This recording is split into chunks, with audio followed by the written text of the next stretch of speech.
Hello friends, today we will talk about how to fix or how to solve the problem of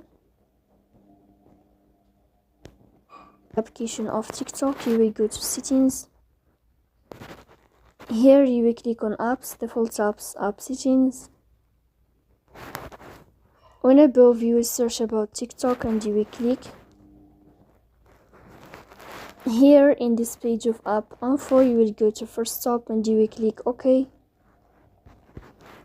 Here you will enter to the window of storage. After that you will click on clear cache. Here we go to Play Store. You will search about the application of TikTok. And then if you find updates here, you can update your app. So that's all. Don't forget to support us by like and subscribe. See you next time and thank you for watching.